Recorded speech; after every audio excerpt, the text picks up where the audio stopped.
conquered some rogue minds, choked on heavy lines, blocked back sunshine, stroked on metal tines. I've lost reps 7 times, brought back several rhymes. Death in the 7th seal, cut you off smacking your prime. He who collects the chess pieces rests easiest. Rappers vying to be the cheesiest, the young Jeeziest. Please your soul next, crane over my projects. You funny, not even Nick Cage could get next. Vexed at external tragedy, though I think it lavishly. Convinced I was a bad MC, but life is thrown the pad at me. Those who try to stab at me can just stay that mad at me. Cause on the mic I dabble without honor or humanity. I plug you before I plug your ears. Make them wonder if you ever was there. Like Berenstain Bears, true voices keep talking even when nobody hears. 2 choices, bob your head or cut off your bloody ears. And you better bob it to the 1s and 3s. Out of time, bobbing at the venue really bothers me. Bottom line, rhyming to stay out of the red. Wishing you could be the one I can't get out of my head.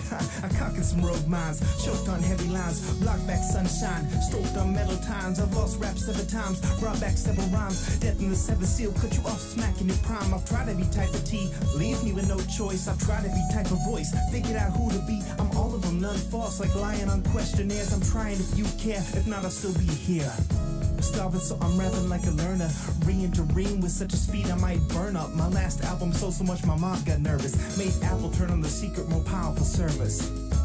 If you're here for that, I'm gonna curve ya. Spin you like a globe, stop it, ask my parents where they wanna go. Help them pay off the house, I was raised there. Our greenest in the government still wanna graze there. Wanna ride around shining and start a hedge maze there. But the game industry likes to play and not pay fair. Name is too mellow, tag walls, punch fascists. Recite that motto and see who turns their head the fastest.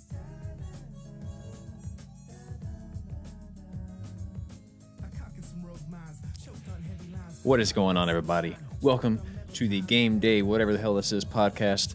I am... Hold up, what did I say my name was? Hold on, I'm going to start this over. we ain't got any viewers. I had a whole open going. Spencer, what's going on, you dude? Not much, man. What's happening with you? I botched the intro. I completely forgot everything I was going to say. My cold open is trash. All right. Audio works. Yeah, audio works. That's good. Good to know. Just woke up from a nap. Yeah, just woke up from London yesterday. I ate some food.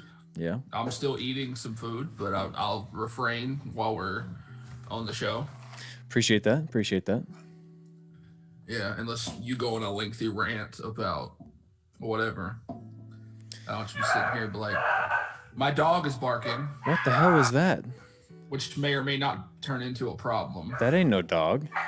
That's definitely a dog. Tito, hush, please. That sounds like...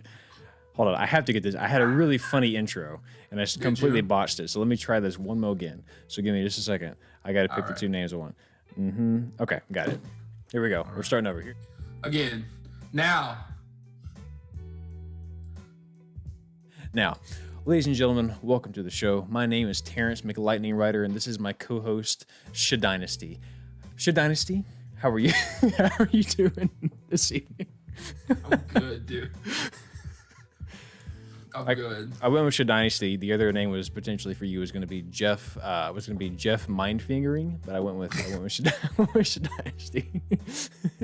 Yeah. See. I don't know why that's so funny to me, dude. I was on a thing today about just crazy names. I don't know why, but I sat there and I thought of like 10 really stupid names, and here we are. My name is Oswald that ends Wald. Oswald that ends Wald. Pierre, because my bladder is empty. Well, my guy. I saw that from Who's Line. Yeah, I know. Who's Line? Yours sounds like a Who's Line thing anyway. But I wish I would have watched that show. No, man, Terrence McLightning Finger. That was McLightning Rider. That was all me. I made that one up. McLightning Finger sounds better. McLightning Finger does sound better. Anyways. That sounds like the name of a weatherman in a cartoon. Yeah, it does, doesn't it? It sounds very fictional. Or like a very minor villain that they would have to fight in a cartoon. Or like he's a random. He's like doesn't cause nothing big. He just like they catch him while he's like robbing a bank. Yeah, exactly.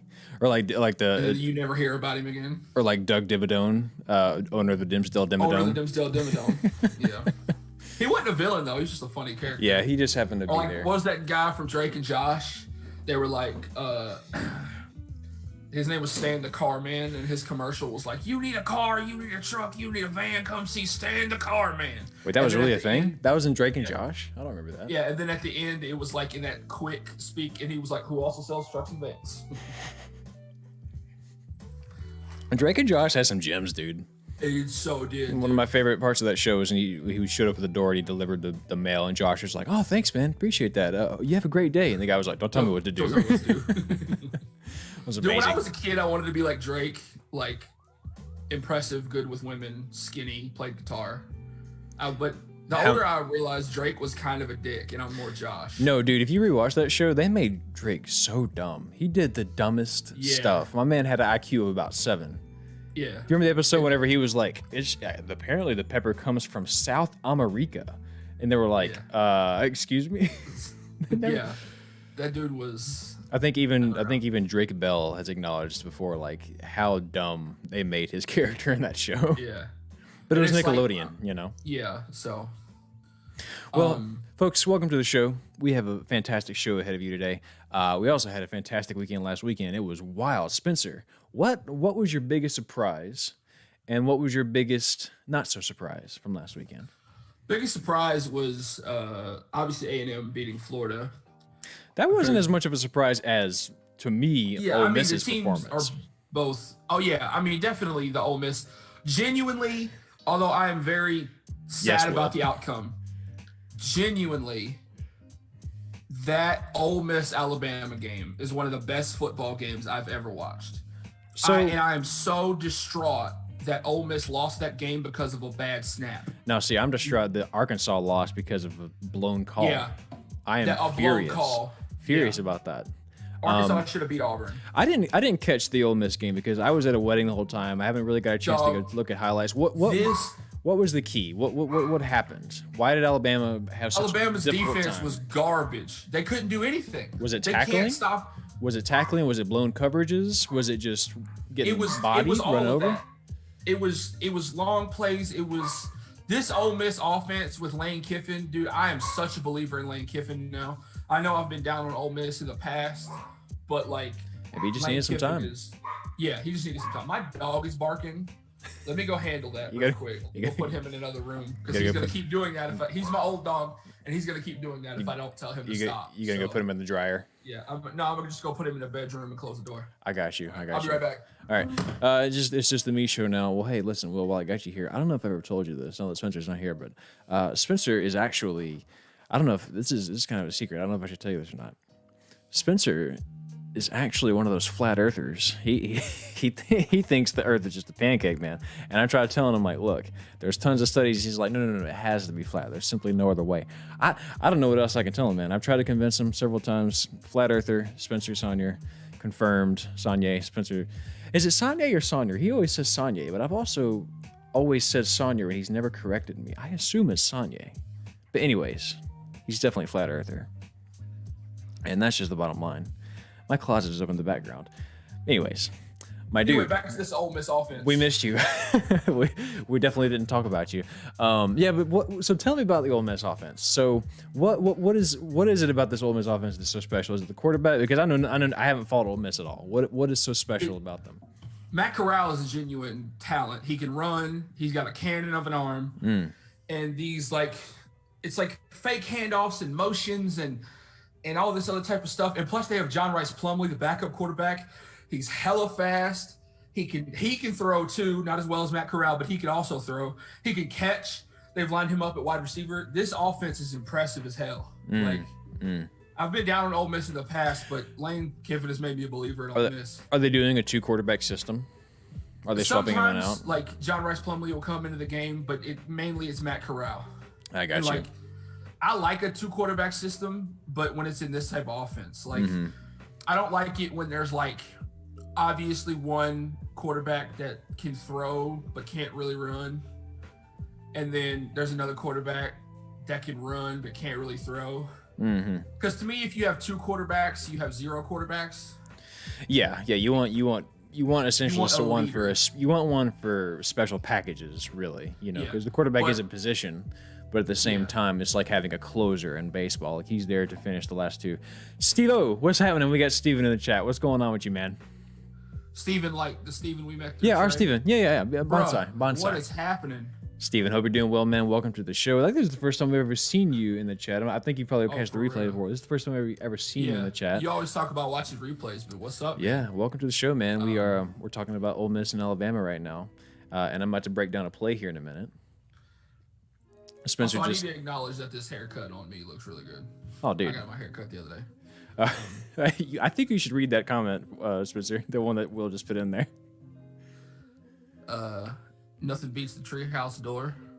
No. The most recent one. Oh, it hasn't popped up on my there may be a screen delay yet. for you. Anyways, check that in a minute, and we'll. It's nothing. I can pull it up in the chat. Hold on. Yeah, the season's going well, Steven. To respond to your message here, I know Spencer, you're a little Did you bit. say they're not as flat as Yeah. I thought? What? You'll just have to watch the replay and see what we were talking about whenever you left. Anyways, Steven, it's going well. It's been a great season so far. A&M, we upset number 4. I'm very happy about this. It's mirrored. You can't tell. It says happy, but in case you can actually read the mirror, it says happy because A&M beat old number 4 Florida last week, which is amazing. We didn't expect that to happen. A&M's number 21. They had a really sort of trash. They're 11. They're number 11. They're not number 21. No, they were before. What I mean, whenever they're going into that game, it was 21-4. Because I was about to say ULL was 21 and they got upset by Coastal Carolina. Yeah, which I'm upset about. But Coastal Carolina's undefeated, so. Yeah, you know what it is. I mean, Coastal Carolina's a good team. ULL. You had to reschedule that game because of the hurricane and. Right. Well, we talked about ULL a lot earlier in their year, and the problem is that they are very opportunistic on defense. They made a lot of special teams plays. They can't move the ball on offense, and I knew eventually that would catch up to them. And it looks like it did. Yeah. So. Yeah, it caught them Coastal. For Coastal's sure. impressive. I've watched. They got a player. I don't remember his first name. Last name Maribel. He's really good. Yeah. He's running back, like hybrid running back and receiver. Yeah. He can throw a little bit. They have a lot of talent, no doubt about that. Yeah. But anyway, we were still talking about this Ole Miss offense, dude. I was just the entire time I was just like, I was like literally glued. I kept checking the score. They kept scoring again, which didn't make sense to me. I was like, because Ole Miss went up first and then Alabama tied it. And then literally almost every single drive after that, one of the teams scored a touchdown. Mm-hmm. Literally. There was one drive where Alabama did not because Ole Miss forced Najee Harris his first career fumble. That really happened? That really happened. And then they went down and scored. And then from that point forward until the fourth quarter, Ole Miss would go down and score. Alabama would go down and score. Ole Miss would go down and score. And it was going to come down to who got the first stop. And Alabama got the first stop because on like a 3rd and like 7. Here's the thing. Ole Miss converted so many third downs in this game that you would have thought was impossible. They got so many third downs. They went for it on 4th down like 5 times and got it all 5 times. It was ridiculous. You know, Spencer, that reminds me, before we get to my play, there is a discussion that you and I desperately need to have. And it's something that, as SEC fans, obviously you being an LSU fan, me being an A&M grad, we're very high on the SEC. We like to talk trash in other divisions. We like to say, oh, Clemson doesn't play anybody. Oh, Ohio State doesn't play anybody. The Big 12 has trash defense. We make these claims a lot. But if you look at some of the scores from last week, I'm going to pull this up. I don't know how well we're going to be able to see this. Just because. I know exactly where you're going, and I want to tell you that I completely agree with you. Well, but you don't know what my stance is yet. I'm simply bringing up the equation. I'm simply bringing up the question. Is it true that the Big 12 actually has trash defenses, or is it the fact that SEC has poor offenses, or is it something else? I think offense is evolving. Offense is. SEC's not a defensive league anymore. Do you really think so? I really think so. Because to me, it feels like it's almost moving away from that. It feels like it's becoming more of a defensive league. Like, think about A&M no longer being the high-flying Kevin Sumlin offense that it used to be. Now we're looking at a more slower, sort of turn-the-clock-down Jimbo Fisher offense. But yeah, look at it's just as one example. These teams that are like. But then again, Mississippi State. Like their staunch defense, like Florida, LSU, Alabama. That's a good point. point. We've got Alabama giving up 45 points to Ole Miss. We've got LSU giving up 45 points in a loss to Missouri. Yeah, that's a good answer. Giving up 41 to A&M, even though A&M won the game. Yeah. These normally like staunch defenses giving up all these points. The only defense that's playing any kind of good defense in the SEC right now is Georgia. Yeah, that's absolutely. They're the best defense in the SEC. Well, and I think another thing to consider here is that you're right. I mean, the SEC offenses are beginning to expand. First of all, you have Mike Leach, and obviously they're going through their struggles right now offensively, and we're going to talk about that later. Dude. Mike Leach obviously is trying to open things up on the offense. Last year we had doing a very good job right now. We had a big, of course, and we're going to talk about that. But they had a complete sort of revelation last year over in Baton Rouge. Your Tigers obviously fit Yeah. really well with Joe Burrow, but they run When the was the spread last the time entire you year. saw LSU drop 66 on an SEC opponent like we did to Vanderbilt? Exactly. That doesn't happen. I think we're gonna look back at maybe not 2019, but maybe like 2018, 2017 Yeah. with Alabama and Tua and Jalen Waddle and Jerry Jeudy and Devontae Smith and all these wide receivers that they start having. Because, like, I know who Najee Harris is, right? Alabama's known for, like, staunch defense and really good running backs. And they have a really good running back in Najee Harris right now because he just went for 200 yards with 5 touchdowns against Ole Miss. But who do you talk about more right now? Alabama's running back or their receivers? You talk about the receivers more. Absolutely. We're talking about Jalen Waddle, Devontae Smith, this new kid, John Mechie. Yes, big time. Talking about him. So, and I keep forgetting to mention Henry Ruggs. Yeah, exactly. Well, I mean, they're stacked all around, right? But that is the conversation now, you know. So starting in like 2017 with all these good receivers when they were at Alabama, when they first were coming into their own at Alabama, and then 2018 and then 2019, this LSU offense with Joe Burrow put the stamp on everything. Like, this is like the gavel coming down, the SEC is changing. And Yeah, it's now absolutely.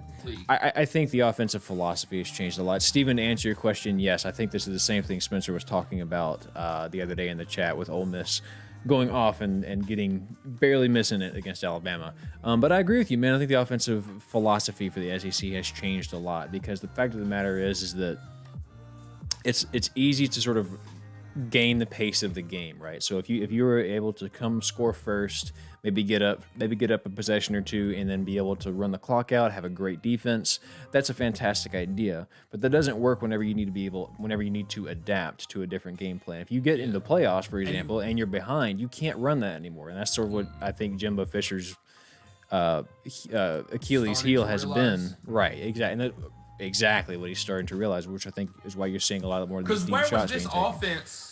Yeah, what the hell happened, right? A&M, where was this offense against Vanderbilt and Alabama? Well, and they run this offense against Alabama, they probably put up more points. Absolutely. Well, and I think Alabama just was not as willing to bite. So Florida, a lot of the safeties bit on underneath routes a lot. They have a young secondary. They have a young secondary, so say that what it will. But then again, you look at what happened with Ole Miss and what happened to Alabama. Yeah, so like something's awry. They were the play I was going to show you. I could never find it. It was Ole Miss's first touchdown, and it exemplifies exactly why I love this offense so much. It was a play action pass, and I don't know if you know who Dylan Moses is, but he's a really good linebacker for Alabama. Wears number 32. He's really good. Very he was talented. out all last season. He's like their defensive quarterback. He's like the best linebacker they've got. He literally, this fake was so good. He bit so hard on it, and it allowed Matt Corral to throw a touchdown pass to his big. And as soon as I saw it, I was like, that's my play. I was going to talk about the Auburn-Arkansas thing, but that's a whole discussion in itself. But that play, as soon as I saw it, I was like, bang. Steven has brought to us a fantastic topic, one that I think we could both speak to. He said, if I had to ask anything as a relative newcomer to college football, what would you think is better to experience, an offense-heavy game or a defense-heavy game? Offense. Really? Think so? You think so? I've always been about defense heavy. I mean, as SEC fans, we're conditioned to like defense. Yes. But I think someone who's new to college football, who's relatively new to college football, offense is like the offense they run in the Big 12 and the Pac-12 with like Oregon and USC.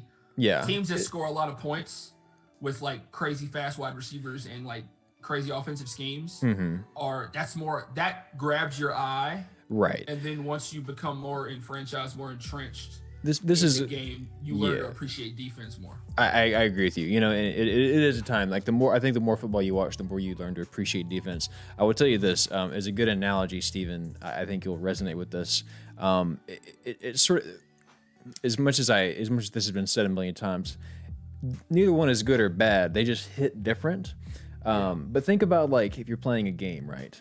Do you enjoy games like Warrior? What's the series? Damn it, I can't think of it. Dynasty Warriors. Whenever you're just like mowing down tons of enemies at once, that the sensation you get from that is sort of the same sensation you get from offense-heavy games, where it's just like boom, boom, boom, new things are happening. But then again, another subtle game where like I could say, maybe Ghost of Tsushima because the combat's a little bit more subtle. But it's sort of like, do you want fireworks or do you want like a chess match? It is different. It's like if you watch baseball, you know, there are some games that, you know, are 9 to 10 or something ridiculous, lots of home runs, and then there are the chess match games between like two fantastic pitchers. Whenever the final score is like 1-0 or 2-1, pitchers duels are great. Pitchers duels are great, and so it's the same sort of comparison. Which one is better? That's up to you. It's personal preference. I personally always enjoy defensive struggles more because the big offensive plays just mean more. It's just like, oh shit, we scored. You know, I think soccer is like the other end of that because soccer has like barely any scoring, and I can't imagine sitting. That feels like too much to me. But it's the same. I fully recognize that soccer is the world's game, but holy shit, I cannot watch it, dude. I can watch highlights of soccer. I can watch people get hype and like the big. Yeah, I want to watch the Spanish announcers. Yes. For soccer. Also, have you ever watched the Spanish announcers for an A&M game? It's great. I have not. I was about to say though, I could totally do Spanish announcers on golf. Oh, it's so good, dude. Spanish announcers for golf would be funny. You just imagine just like, and now he lines up the putt. Here we go. Okay, he's going to putt it. He putts it. Like it's turning. Go! Like that'd be amazing if great, they did dude. that during the Masters. But yeah, it's exactly. It comes down to preference, but it comes down to preference. But being fans of the SEC, we're all about defense. Like one game we talk about all the time. I don't know if we've mentioned it a lot this season, but in 2011, when LSU and Alabama played each other, the final score was 9-6. If that won the ugliest game I've ever seen in my life. It was that game. No touchdowns. No touchdowns. Alabama missed like 5 field goals that night because they cannot recruit kickers to save their life. I know, right? I think 1 or 2 of them was blocked, but they missed like 5 field goals. So they would have won this game. But they went to overtime. Let me remind you that they went to overtime. They were in 1 overtime, and Alabama's field goal kicker missed a kick, and then LSU's made his. So it ended up being 9-6. But these were really good defenses. This was like the era of when Tyrann Mathieu played for LSU. I was telling to Steven Zero. Steven also says love baseball. Yeah, baseball is a beautiful sport, man. Yeah. Speaking and actually breaking news, Astros and Tampa Bay, bottom of the 8th. Astros up 7-2. They're gonna make this go to game 7. Game 7. They're gonna force a game 7. They come back from 3 down, from 3-0. I don't know if a team has ever come down from 3-0 in baseball to go on to the next thing. It's happened in basketball, but I don't know if it's happened in baseball. Dude, anything can happen, man. Never say never. It's 2020. It is 2020. Stuff is wild. Well, speaking of 2020, that's not really a good segue into what I was about to talk about, but we're going to analyze a play now. My play this week, Spencer, I actually have is sort of twofold. It's really just an appreciation of the A&M offense because if I ask you, actually, let's start with this, Spencer. If I ask you, what one position, what is the reason that A&M was able to move the ball against Florida and win this game? What would you say? One, Kellen Mond was very accurate. Kellen Mond was accurate. He was throwing accurate passes. But, Caleb Chapman played out of his mind. Okay. I'm sad he went down with an injury. But Isaiah Spiller had his coming out party this year. He did. Let me tell you who really had the coming out party. It was the A&M offensive line. Incredible play, and this is what Jimbo was talking about after the game. Everyone was saying, "Where did these big plays come from? What happened? What was the change?" And then you know what Jimbo said? He said, "It's amazing what happens when everybody does their job." And they were on the same page. I mean, things started resonating. So this is a play right here that I have. This is a 1st and 10. They had just started a drive. This is actually the drive that sort of was like the statement drive. After we just had, I think it was like 3 or 4 penalties that were just ridiculous penalties. Players getting pissed off. Players shoving other Florida players. Personal fouls. It was ridiculous. A&M tried to lose this game so many ways. They did. Just couldn't. Jimbo called a timeout. They hit the reset button. And then they had this very angry drive where I believe it was 10 plays and 9 of them were run plays, and they scored on a run play. They put their heads down and they ran angry. You saw that through Isaiah Spiller. So anyways, this is a first down play. I think it was this was like the 3rd one. This is like the 3rd 10-plus yard run that he had. What's going to happen here, and what is so good about A&M's offensive line doing their jobs, is how interesting this misdirection run is. So Spencer, you should be able to see this up here right now. It's going to be a little delayed for you, but you should be able to see the play setup. Yeah, and I watched the whole game, so so you've seen this. Yeah. So Isaiah Spiller is going to be handed off to the right, but he's going to cut back left, right? So he's going to come forward, he's going to cut back left. What's important about that is notice how loaded this left side of the defensive front is. So I'm going to go ahead and erase these. But what that does is whenever he runs to the right, it's going to keep the entire eyes of the Florida defense on the right side. And then what you're going to see is you're going to have some players pull. So you're going to have these offensive linemen pull across, and then Isaiah's going to take it on the right, but he's going to cut back left. And what that does is it traps the entire Florida defense on the right. It takes these players that would need to block on the right. It's going to move them to the left, and it's going to make them downfield blocks. And this is how they got so many explosive plays, because these linemen would pull, and then boom, block, and then all of a sudden he's got all that space. He lowers his head, he hits a guy, and he makes a statement. People get hype. That is essentially the entire philosophy behind why they were able to move the ball so efficiently. The offensive line did their jobs, but again, this is what they've been trying to do with their running game all year, is they're trying to get these guys to pull and come across and then get these big-time blocks, and they were able to do that. Again, Florida's defense is very young, like you said, and they talked about that quite a bit during the game as well. But that's just one of those things where they actually did their job, and it was actually relaxing to see. It was cathartic. Now, this next play, this is actually the play. The previous one was just sort of teach what I was trying to get at. But this play... Your play popped up. It never popped up on the screen for me. The play never popped up on the screen for me. I just saw you talking the whole time. Oh, no. Let me go back. Let me try to At least we can hear you. Yeah, at least you can hear me. We heard you break it down. Hold on a minute. I should have hit the button. Okay. Show me some magic. No touchdown. Here we go. Let me try that again. You should be able to see something now. Let me go ahead and pull the play back up. There we go. Okay, you see it now? Yeah. Now, next time, just be like, I don't see it yet, man. Okay. Anyways, so, again. Well, like you were in a string of thought. I didn't want to interrupt you. I was like, wait a minute. Is he talking about one play and then he's going to pull up another one? But all right, so let me try one more again. So basically, what's important to note here is Isaiah Spiller is going to take this ball to the right side of Kellen. What that does is that keeps this side of the field biting. They're waiting for this A gap. I believe it's the A gap. It's on the right side. I think it's the A gap. They're waiting for the A gap to open up, right? And so essentially they're saying he's coming on the right. He's coming straight down the middle. This is a misdirection play, essentially. But out of a pistol set. Out of the pistol set, right. And so they're going to snap the ball here. What happens, let me get the pause. What happens is these guys pull. So we have this guy here pull, the tight end pulls. We have a guard here pulls, and we have this other tight end that also pulls. Or he actually doesn't pull, he just goes straight. But essentially, by handing it off right and then taking guys from the right, moving them to the left, and then block, you have all that extra room because the entire Florida defense thinks it's going up that B gap. It's a misdirection. And then so again, you see that here, and this is actually the play I picked. What this is, and this was by far the most hype, at least to me. Obviously, the big passes to Caleb Chapman were pretty amazing. But to me, this was the highlight of the game. This is when A&M turned into... You talking about the third down run where he bounced off and he thought he was stopped. Was it fourth down? It was fourth down. Oh, fourth down. Okay. This was the big boy. I was going to say the one near the end of the game that he took for a touchdown. This was the big boy play, the one that established that A&M is the real deal. Mm-hmm. All right, so same concept, very similar play. And actually, this time the only difference is we don't have a tight end lined up. Where's my thing at? The only difference is we don't have a tight end lined up here. We have a fullback in the backfield, right? That's the only difference. So let me go ahead and erase these guys. So what's going to happen here? These guys are going to pull. So you're going to have, again, guard pull, tight end pull, halfback goes straight down. And again, this is the same situation. Look where the Florida defense is here. So they are lined up to the right here. Isaiah Spiller is lined up to take it to the right of Kellen. Typically, this means we're going right up this A gap, or we're going right in between the guard and the tackle. And so what happens is not actually that. So he hands the ball off, and again, the entire Florida defense on that right side expecting the A gap, but you have everyone pulling.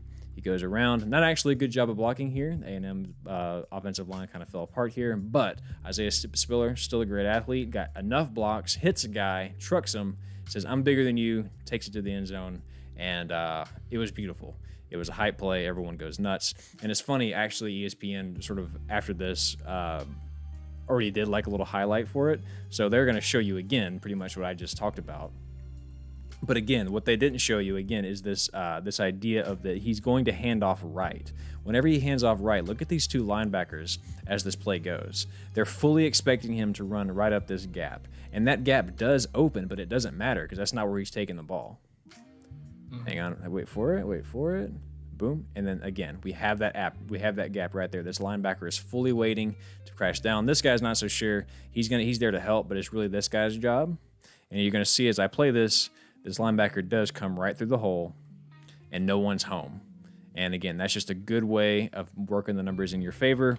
And that is some damn good running the ball. I love that play. And that was a big time SEC We've talked play. about them in depth, but every time I see these new Aggies uniforms, I'm still just like, yes, sir. These are sharp. Yes, and they are.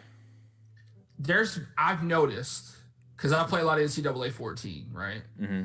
I've noticed that there is a trend in college football of going back to more traditional looks, and I'm starting to like it more and more. The more I see it, the more I'm starting to like it.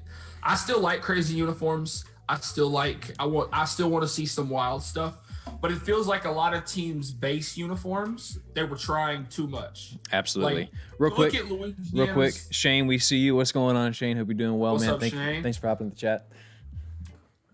Anyways, you were saying old school uniforms? Yeah. You look at Louisiana Lafayette's uniforms right now, and then you go look at their ones from 2013, and like, they're fine. There's nothing wrong with them, but it's like they were trying too much. Like, another thing I've noticed is, I want you to pull these up right now, because Arkansas State played last night, and they played against Georgia State, and they won like 59-52. The game was nuts. I want you to pull up Arkansas State's jerseys last night. They were, and Arkansas State already has a nice jerseys anyway. They wear nice Adidas jerseys. But these jerseys really stood out to me, because what I've started to notice more and more red is and that white? teams, Are they red helmet, white jerseys? black. No. Black, all black. What I've started to notice more and more is that teams do not have an outline around their numbers on their jerseys. And I'm starting to like that a lot more. I'm kind of liking it too. You said A&M doesn't have one on theirs. It's black an jerseys? all black jersey. Yeah. Okay. Arkansas I State versus Georgia State Yeah, I found from it. last night. I'm pretty sure at least. Yeah. It's not an in-game photo, but it's post-game. Yeah. But these jerseys just looked good. It's just a black jersey. It says Arkansas State in red, and the numbers are red. And It is clean. and like if you've spent any amount of time watching our show, you know I love college football uniforms. Oh, yes, sir. No doubt. So, yeah, and they just look good. Obviously, the Adidas logo is white, but I've noticed more and more that teams are starting to go to that. And then some teams will break out an alternate uniform. And, like, we've loved the A&M alternate uniforms in the past, but with these new uniforms under the Jimbo Fisher, those alternate uniforms are simply not happening. Oh, I know. Absolutely. It's not going to happen. Like, when he was at Florida State, yeah, They do pop, Steven, yeah. Yeah. Whatever. I mean, Florida State had like black uniforms, and they had different stuff.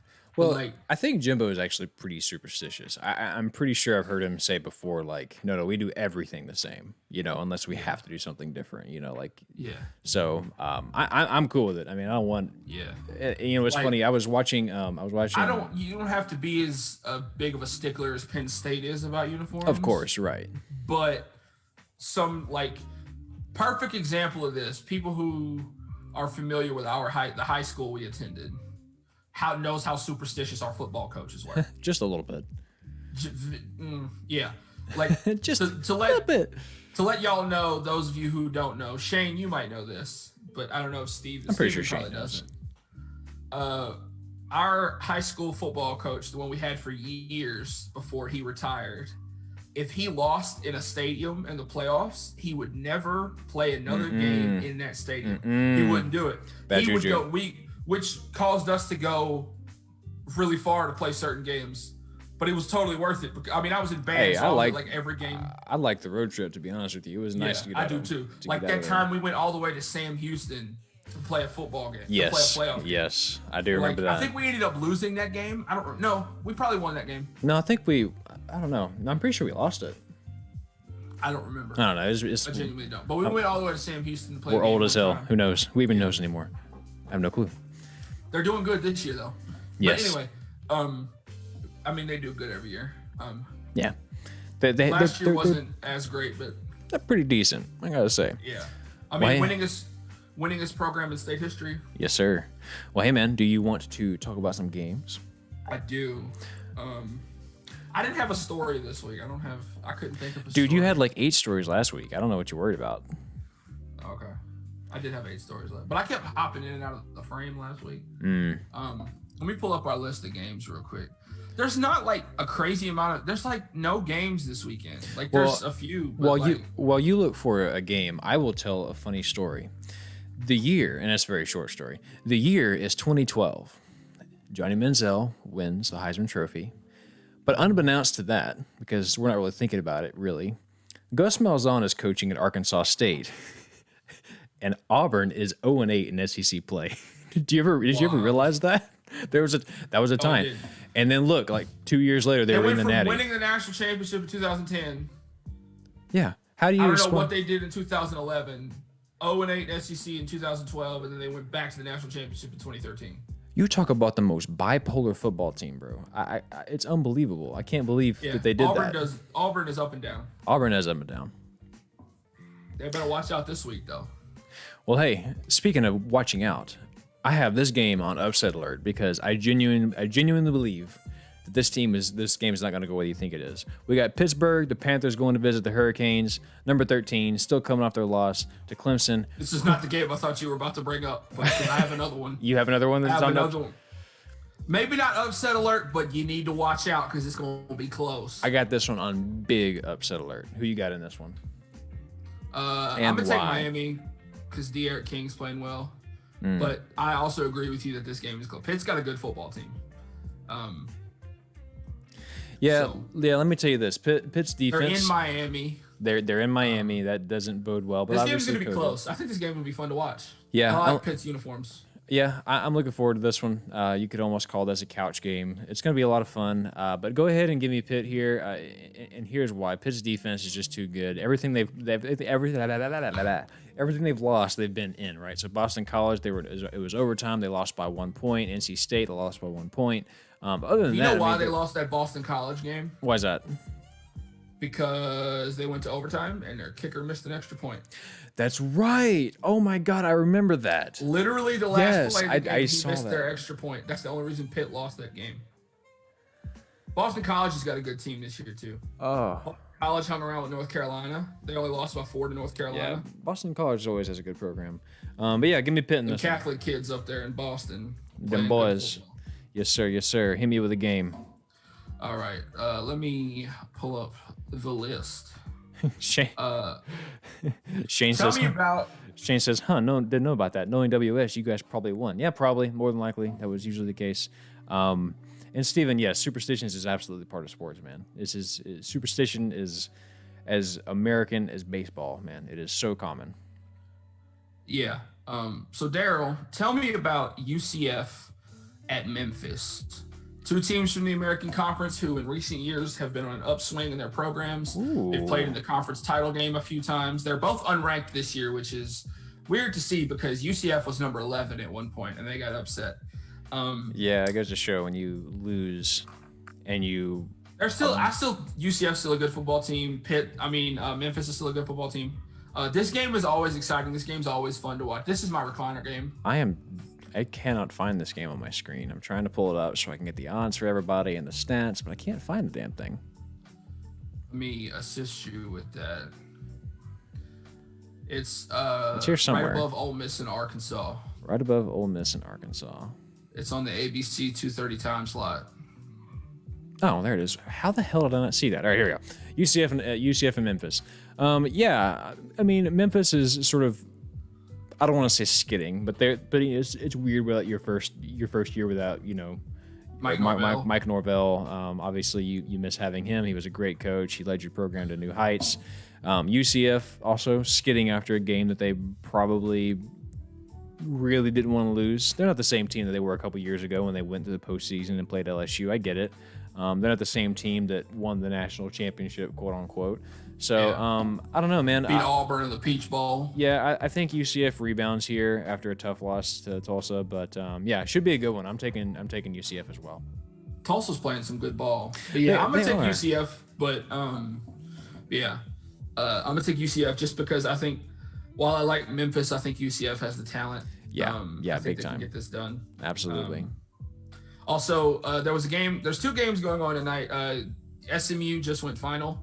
They won 37-34 over Tulane, and BYU and Houston have just kicked off. It is 7-3 BYU. Yeah, BYU's playing some good ball, and I hope this Houston team, they won their first game against Tulane.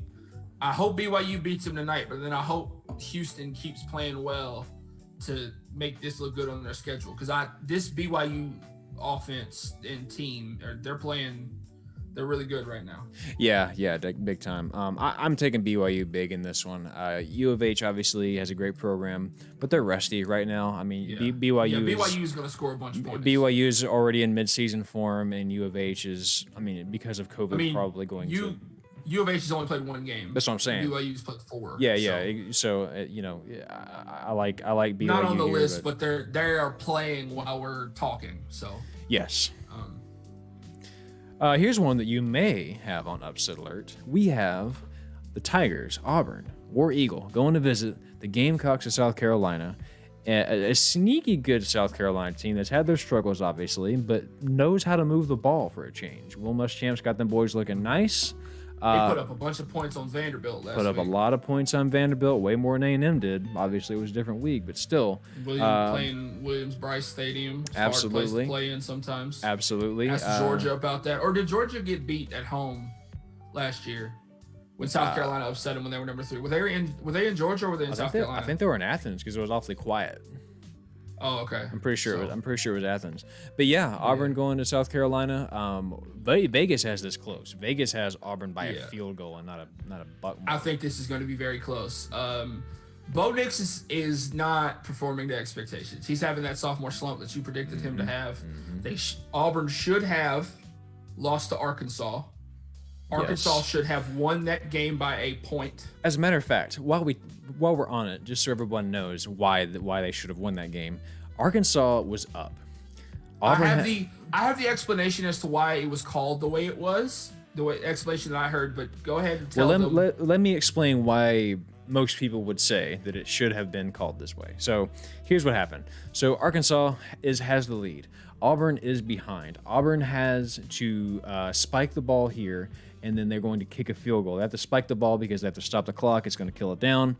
And then what happens is the following. Bo Nix takes the snap, fumbles the snap, picks it up, panics, and then spikes it. But when he does that, he spikes it backwards. And when you spike it backwards, you are throwing the ball. And when you throw the ball, that's a pass.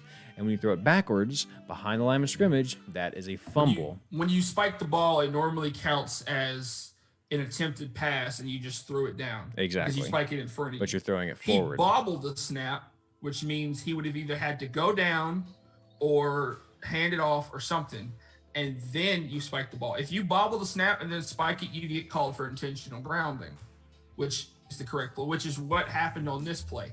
But Bo Nix spiked it backwards behind him, which is a fumble. Yes. And then in the ensuing chaos, the refs didn't blow the whistle. Arkansas recovered the ball. They had a guy laying on top of the ball. Arkansas had it. That means that's a fumble. Arkansas ball. They come out. Felipe Franks takes a knee, and they beat Auburn in Auburn. That's the way it should have went, man. That's how it should have happened. But what actually happened was they reviewed this play. They said it was a fumble, but because from what I was told or read, not told. Per my sources, this is what happened. Yeah. Because there wasn't an immediate recovery of the fumble by either team, and it just kept rolling around on the ground, they went with what was called in the field, which was intentional ground, which is bullshit. What an absolute load of turkey shit. Arkansas should have won this game, but they did not. Bo Nix is playing real bad right now. Give me the Gamecocks because they're at home. Oh, my guy. See, I wanted you to. I was gonna pick the Gamecocks too. I wanted you to combat me on that. Real quick before I tell you my pick, Steven, yes, COVID has affected the game quite a bit. Spencer, would you say that COVID has affected football this season? Yes, it has. Yeah. Steven, Big time. You don't even know, dog. There's not full stadiums. We're only playing conference-only schedules. Yep, they rescheduled like everybody. 7 teams playing out of like 130. We've had all kinds of games postponed. It's been wild, man. Certain conferences haven't played games yet. The Big 12 doesn't. The Big 10 doesn't start until next weekend. As a matter of fact, Steven, we have a COVID story we're talking about in the next game that we're going to talk about. But first, let me give you my pick, Spencer. I'm going to take Auburn here. I like South Carolina. I think that they can make noise. I think Auburn is just a little bit too much. But hot damn, I do hope that South Carolina wins this game. That would really help A&M because guess what? They've only got one loss, and it's against Alabama, and the rest of their schedule is very manageable. Anything can happen. Which also leads me... Go ahead. Because we're big on Arkansas right now. I want this loss. I want their loss to get avenged. Like, yes. This is, you know what are you familiar with the term ball don't lie means? Ball? No, I don't think I am, actually. Please explain. Okay, it's a basketball term. There was a basketball player named Rasheed Wallace back in the day who was known for not getting along with referees. And he would get called for, like, ticky-tack fouls and all this other type of stuff. Ticky-tack fouls? Yeah. He would get called for all types of BS, right? Uh-huh. And he would get understandably angry. Right. So he came up with the term ball don't lie. So if he or one of his teammates got what he believed to be unfairly called for a foul and the other team got free throws, he said that if the call was verifiably unfair, that the ball would not go into the hoop. So if the ball don't lie player missed one of his free throws, he'd yell out "ball don't lie," and he would get technical fouls because of this. Like, amazing. He would draw tech after tech for yelling "ball don't lie" when somebody would miss. So, ball don't lie. South Carolina's gonna win this game. I hope you're right, man. I really do. I really genuinely hope that because that would help. It would help A&M's chances at playing well, or it would help A&M's chances at winning the West, which, by the way, can happen. Which leads me to my next point, Spencer. Alabama, Georgia, 3 versus 2. I should have said that. Game days in Tuscaloosa. Game days in Tuscaloosa, as it should be. This is easily the biggest game of the week. Spencer, let me tell you something. It was going to be LSU, Florida. They were going to go to the Swamp for LSU, Florida. Right. But both teams lost, and now that game has been postponed. Right. So, no, this also is there were other games postponed. Baylor, Oklahoma State at Baylor got postponed, and Cincinnati at Tulsa got postponed this weekend because of COVID concerns. Yep. It do be that way. And speaking of COVID concerns, this game, Nick Saban, Alabama's head coach, will not be in attendance because he has COVID. Like Thanos having COVID. I know, right? This is like the Thanos of college football. This is the most powerful man in all of college football has the sickness, and apparently he feels fine. So let me tell you why Georgia's going to win this game, Spencer. I've seen right now. Callie and I are watching. We're watching a show called what's it called? The Haunting of Bly Mansion. All right, it's a horror. It's a horror. I've heard about this show. It's a really good show. It's a horror show on Netflix. And I've seen horror movies before. What you're about to see on Saturday is going to be a horror movie for Alabama. And here's why. I wish all the best for Nick Saban. I want Nick Saban to be healthy as a horse. I really hope he comes through this with no problems. But I hope that his Wi-Fi is shitty as hell that day because he's going to be coaching via Zoom. And let me tell you he's something. He's not, though, because the SEC won't allow him. What? I don't know if he's going to be I really heard he was allowed to do that. What I read earlier today, he's not going to be able to coach via Zoom. I don't know. Let's assume that he can. All right, just for the sake of argument. But you mean to tell me that Alabama hasn't already built him like a concrete bunker at that stadium?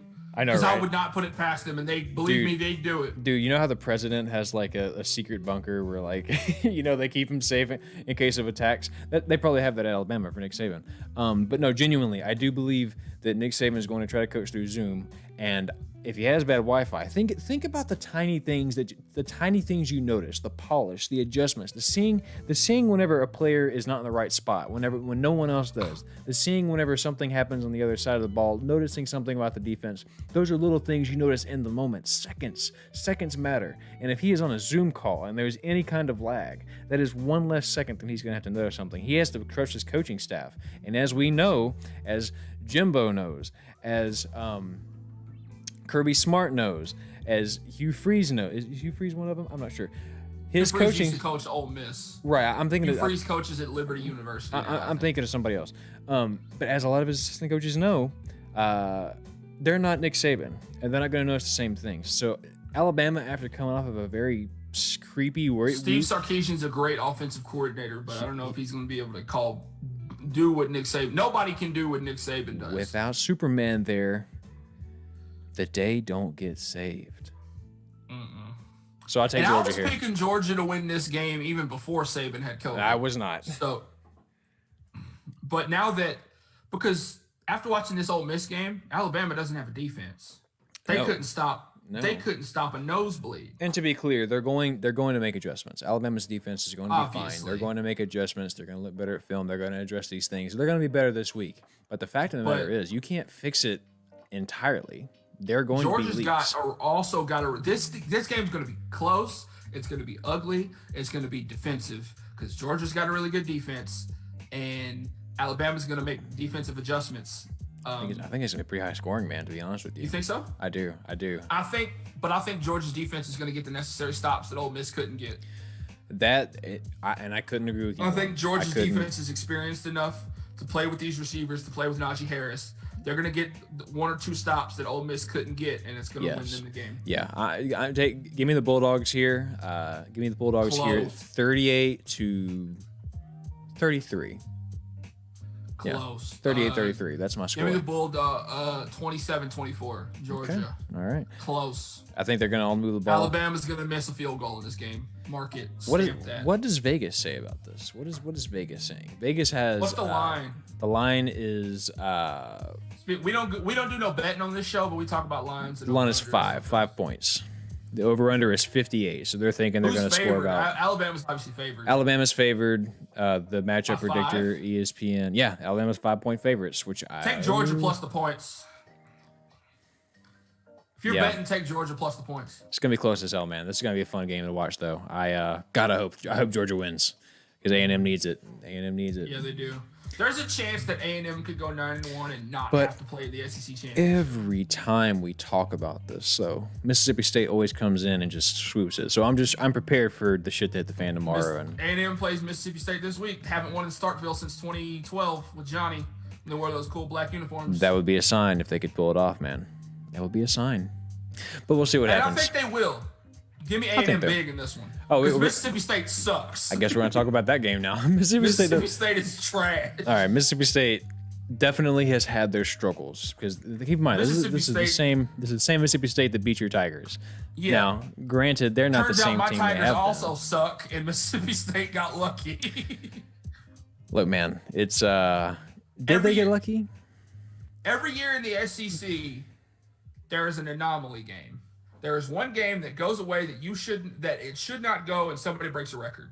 Perfect example: 2013 South Carolina at A&M. Kenny Hill breaks all of Johnny Manziel's records, blows South Carolina out the water. What was that?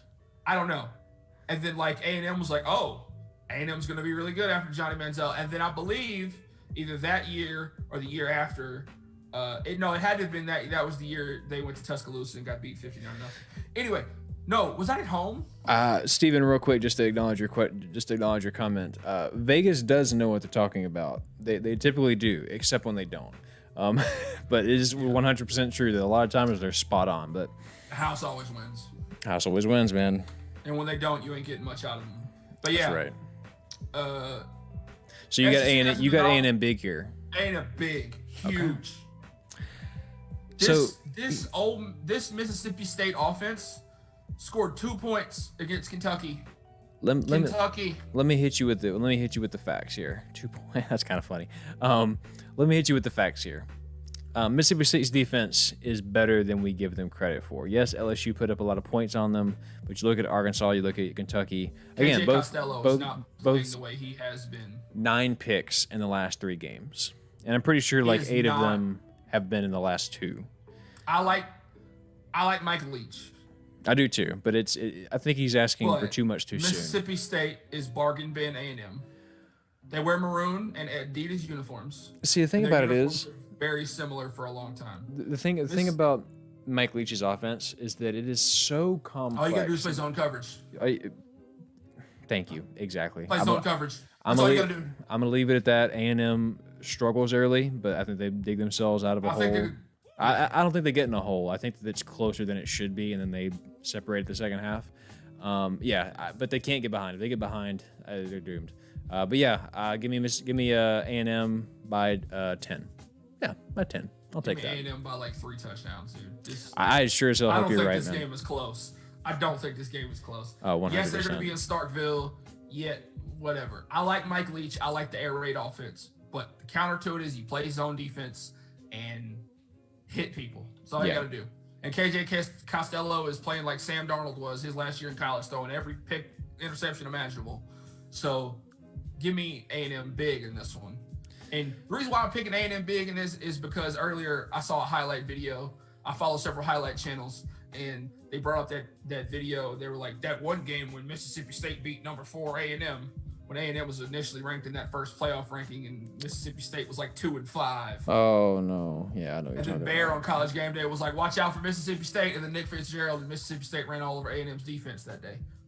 God, I hope that doesn't happen again. On to an interesting matchup. The battle of the screwed is what I'm calling this one. We got Ole Miss going to visit Arkansas. It's going to be tomorrow at 2:30. Is it the CBS spot? It's just 2:30. No, it's a CBS spot. SEC Network. Should be a fun game. Both teams 1 and 2, obviously looking for a win desperately. But again, Arkansas both should teams, be 2-1. Ole Miss should be 2-1. But yeah, I mean, this is. No, they didn't get cheated out of their game. No, they just right. had an unlucky break. This is 2 teams that obviously have shown a lot of promise. One obviously a lot on defense. One obviously a lot on offense. I just saw the screen. They have Arkansas favored in this game. They have Arkansas favored in this game. It surprised me too. Who you got, man? I'm gonna take Ole Miss, but I think this game's gonna be fun. Yeah, I think it's gonna be fun I like too. this Ole Miss offense, but Arkansas is having a resurgence under Sam Pittman. Arkansas might make some noise. Like they should have beat Auburn. Yeah, Sam Pittman's a good match. I think that he fits the culture. I think he fits the style well. Give me Arkansas here. I do like Ole Miss. I think that they're going to be able to move the ball well. But Arkansas has proven they can actually score. Arkansas's got grit. Arkansas has grit. Yes, they do. No doubt about that. But Arkansas is like a team full of Caleb Chapmans and Ryan Swopes. Man, they just don't care. And you got to give it to Felipe Franks. He's a big boy. He gets hit. He doesn't care. Big props to them. I Glad think, for him to having a career resurgence after he transferred from Florida. Yeah. After Kyle Trask took over. I will tell you that whoever loses this game goes to 1-3, and I think that is going to sort of deflate the energy of the season. This feels like a game that's winnable for both teams. This feels like an even match. I mean, think about it. Ole Miss has gone against Alabama. Arkansas has gone against Georgia. These are teams that have dealt with really, really like Herculean tasks. All right, these are teams that are desperate for a win. This is probably the first time all year they've really felt like we're evenly matched. This is a team that we should be able to beat. So this should be a lot of fun. I'm going to take Arkansas here, like I said, but don't. I'm going to take Ole Miss just because I'm a believer in this offense. This offense excites the hell out of me. And even if they don't win, this offense is still fun to watch. No doubt about that. So should be a fun game. I'd watch this offense go 0-12 and lose by a field goal every game, but it'd still be exciting to watch. It'd be pretty as hell the whole way. Daryl, let me tell you about a game that's going to be closer than the experts think it is, and I really hope it's not so. Please, I would love to hear. We got number 5, North Carolina, going to Tallahassee to play the Florida State Seminoles. Oh, Will, no. if you're here, your Seminoles have a quarterback now. His name is Jordan Travis. They competed last week with Notre Dame. They were in the game with Notre Dame. And North Carolina gave up a bunch of points to Virginia Tech. They won the game. They gave up. North Carolina, I love you. I love Mac Brown. I'm big on North Carolina football right now. I'm picking the Tar Heels in this game, but watch the hell out. You're in Tallahassee. Florida State's a good team. This feels like a trap game for North Carolina.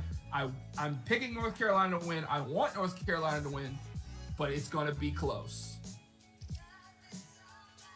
Did you just try to tell me that Florida State's a good team this year? Florida State's not a good team this year. They are historically a good team, and they have a quarterback now. Well, I don't know what games you've been watching. This is not the historical Florida State. No, it's not. They've been trashed. They were down 21-7 to Jacksonville State last week. Jacksonville State. And they competed in their game against Notre Dame. They did. They scored points.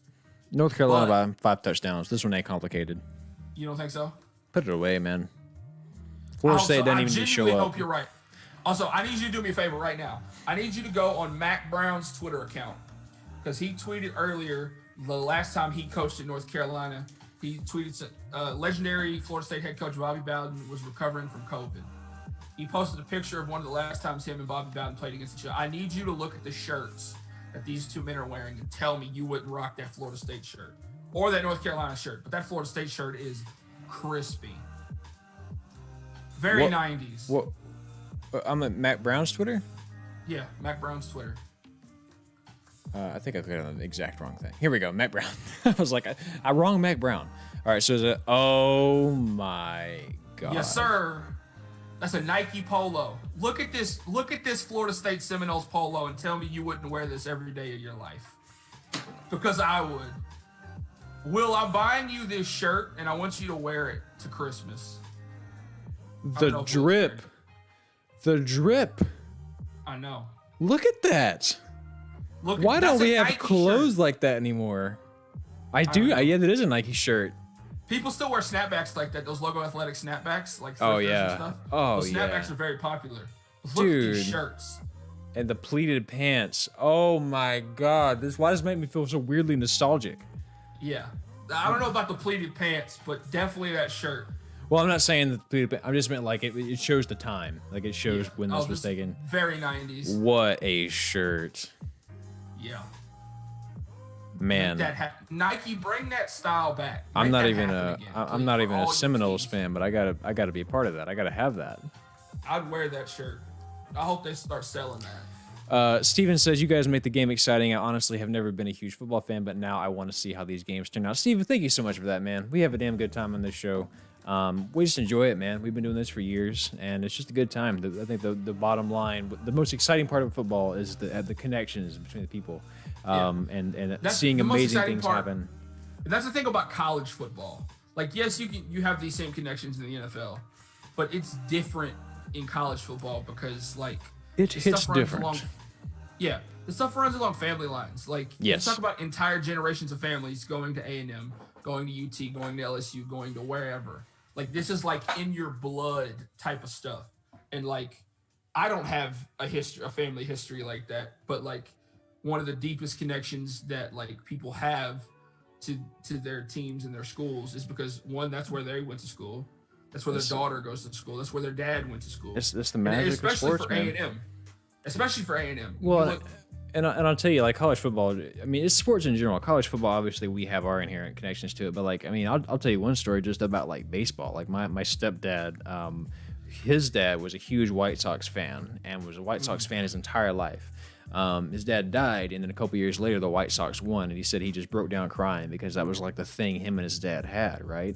And I'm pretty sure it's gonna. in that series. Yeah, I'm pretty sure that's exactly what's going to happen to me one day when the Cowboys finally win a freaking Super Bowl. When I'm like 70. I'm just gonna break down and think about my dad, even though like I'm 40 years old because that's the time it's gonna actually happen. So. Yeah, I'm gonna do the same thing about my mom, like. Because I'm a Cowboys fan because of my mom. Yeah. Oh, yeah. Exactly. That's how it works, man. Steven, is that true? Steven, you got to hook us up, man. If that was a style, if you got anything at the house, like if your parents have anything at the house that they don't need, that you're not wearing, hook us up, man. We got to get some retro gear like that. That's amazing. Wait, he said when I was in school there. No, he said whenever he was in Florida at that time. I don't know if he went. I was gonna say, I was like, you went to Florida State. I feel like we would have known that by now. That feels pretty. Yeah. It feels pretty specific. Yeah. It did say he was in school there, but I you know, who knows? I don't know. Steven, clarify. He may have been talking about like middle school or high school. Either way. Steven's old, no offense, but you're older than the rest of us. For real? Age is but a number. After 21, who counts anymore? Yeah, nobody. We got any more games we want to talk about? Oh, we got to talk about, well, actually, that's postponed. We're not going to talk about it. That's kind of depressing to talk about. Let me see. Let me pull up a list. Yeah, there's nothing more. We talked about everything. Yeah, we kind of got it. Texas got the bye week. Louisville and Notre Dame, but I think Notre Dame's going to win that one. Yeah, I don't. Nothing that Clemson close. and Georgia Tech. We know. Clemson's going to win that one. We've seen that movie before. Yeah. We can talk about some cool uniforms. Dude, hit me. You got one? You got one for me? Yeah, I want to see it. I have one. Nebraska starts their season next week. And if you know anything about Nebraska, they call their defense the Black Shirts. Because way back in the day, if you played for Nebraska and you played defense at practice, if you did good in games, you would get to wear a black jersey. So they came to be known as the Black Shirts. So they have some black shirts alternates that they're wearing this year. And it's a black jersey with white numbers. But they released their white versions of these uniforms on their Twitter account. No. And this just, they based this like a horror movie. And this is genuinely one of the most terrifying uniform reveals I've ever seen in my life. Wait a minute. And it looks like a combination of like, I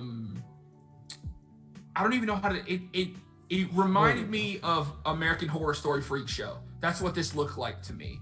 And they were like in an insane asylum, and there's one of Nebraska's players walking through. He's got really long hair. And these uniforms just look really good, but like the video is what struck me about them. I am trying my damnedest to find it right now because I've seen it. Is it on their equipment Twitter? It's either on their equipment or on their football Twitter because I follow like all three. If you look at my Twitter and my Instagram, it's just like college football accounts and equipment accounts. You know what? I got to respect that. Here we go. Nebraska uniform, Twitter. Let's see. Here we go. Scariest black shirt to ever take the field. Ooh, this is looking nice. Hold on a minute. It's like a 2-minute video for a uniform reveal. And like Dude, you can sure put up is. just the pictures, but It should be up you can now. play the video. It should be up now. Or it will be in just a second. So tell me if it's not in like the next 10 seconds. I will. They got But, some like, clowns? What is this? Yeah, it's like... What am I looking at? This is low-key terrifying. Like... I mean, yeah, I'm a little spooked right now. I'm getting ready And for then they bed got here that soon. like skull and crossbones logo on the sleeves. And like this girl starts screaming. She's like, "He's coming!" Or whatever. Can you see it on your end? Yeah, it Okay. started. Okay, cool. Is this not like creepy, but like really well made? But it's also kind of funny that there's just a dude in a football uniform walking through this. Yeah. It looks like American Horror Story Freak Show. They put way too much effort into this. There's so many props. My God. Yeah, I mean they haven't been playing football or doing anything with equipment, so they have time. I guess it's just digging around, right? Yeah, but like these uniforms look good, and what I like what Nebraska does when they wear those Husker balloons are hilarious. Yeah, that cracked me up. All the monsters are running. When they wear a uniform with black in it, if you look at their normal helmets, their end looks like a Netflix logo. It kind of does. This trailer's freaky, dude. It's crazy. All right, you know what? I'm sold on the uniform though. This is clean. Yeah, black pants. You know what this is actually reminding me of though? Like I'm like a minute and a half into this, and all I'm thinking is this is like those car commercials where they won't show you their damn car. They just get you little glimpses of it and like a bunch of landscapes. I want to see this thing, man. Oh my God. Okay, here we go. Oh, those gloves, the helmet. Yeah. This is looking nice. Mm-hmm. Black numbers on the jersey. Yes, sir. Black pants. Oh, I'm all about it. Oh, I'm all about it too. I don't know who this player is, but I'm scared of him now. I know, right? Like I don't want to. They're gonna have this playing on repeat in the locker room of the other team when they come into town. Yeah. I don't remember which opposing locker room. I don't know. You see how on the helmet the N on the Nebraska N is black? When they wear black, instead of being red, it's black, which I like. Also, I have a funny story. I saw on Twitter the other day, this girl, somebody retweeted.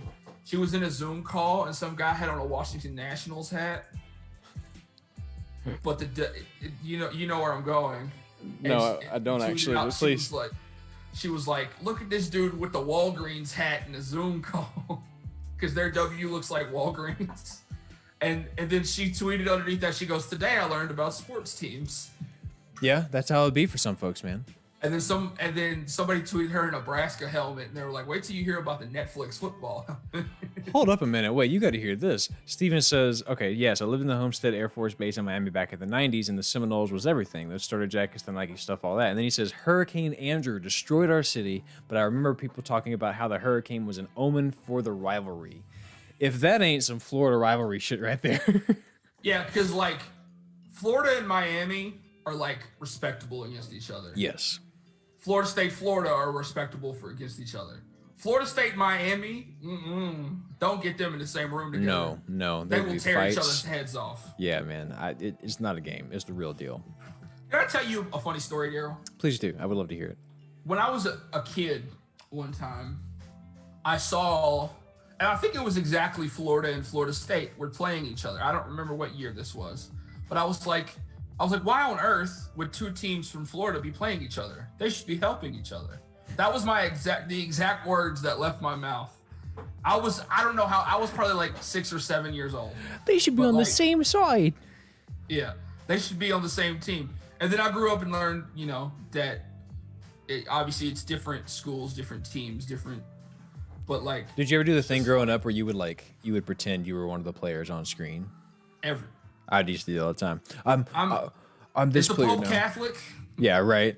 I remember one time whenever I was growing up, my niece came over and she would always call my dad Gramps, and we were watching a Cowboys game, and she was like, I don't know, 5 years old, and she goes, Gramps, which one are you? And then like my mom and dad could not wrap their minds around what she was asking. They were like, no, honey, Gramps isn't playing. This is somewhere else. Like they couldn't grasp the fact that she was like pretending, and I immediately knew what she was talking about. I was like, no, she's pretending. You see, she's assuming that the position. Imaginations. Dude, it's how it is, man. Or like, I mean, we've been playing NCAA football forever. Yeah, that's just the grown-up version of that. Pick your favorite player and put them in the game, like. And then you get Bill Goldberg and put him in as a custom player and buff all his stats to 99. Put all his stats then fuck to 99, with Teddy. Put all the gear on him. And then fuck with Teddy for 4 years straight with it. He's like, put in Goldberg. I don't care. He was my defensive end. I got some, I don't know. I got some other uniforms we can look at because I can't think of anything else to talk about. We could probably wrap it up, man. We talked about everything. Steven says, I remember the rivalry leading to playground brawls. Dude, I believe it. Florida rivalries are not a game. College football rivalries. Florida State, Miami will, like Florida State, Miami, Florida State, Notre Dame. That's like Catholics versus convicts type of thing. That's like ruined friendships. Levels of rivalry right there. Like, I'm an LSU fan, but I could be friends with an Alabama fan because I know several Alabama fans that are really chill. Same here. But like, it's just being a grown up about it, But there are some people that it's like all they have going for them, and they have to. Do you ever wonder why certain sports rivalries? Like, I get why certain sports teams hate their rivals. Like, I get why the Boston Red Sox hate the Yankees. But I don't really understand why the Yankees hate the Red Sox. Because historically, the Yankees have always been better than the Red Sox. Like, I understand why Michigan hates Ohio State. But I don't entirely understand why Ohio State hates Michigan. Yeah. Like, I get it. Like, it's a rivalry. I get that. But, like, if you think about it, like, why are you worried about it? Like, why are you worried? Like, exactly. Why are you on that level? Yeah. Yeah, no, I get that. I think it's just like it's one of those things that just doesn't go away. It's like an artifact of years prior, I get why Auburn hates Alabama. But you Alabama don't entirely understand why Alabama hates Auburn. Well, you also have to think about when those games are played. Every time it matters, Auburn beats them, so. We also think about when those games are played. Like, yes, Michigan never really beats Ohio State, but in the past, they play at the end of the year, right? Michigan State comes in. Made me laugh. Because he said from the era of stolen shoes and jerseys. Let me tell you what Steve Spurrier said about Florida State one time. Oh, please do. There was a sports store in Florida. Gave all the players. They got in trouble for this. They gave all the players free pairs of shoes, and they're FSU, so he started calling them free shoes.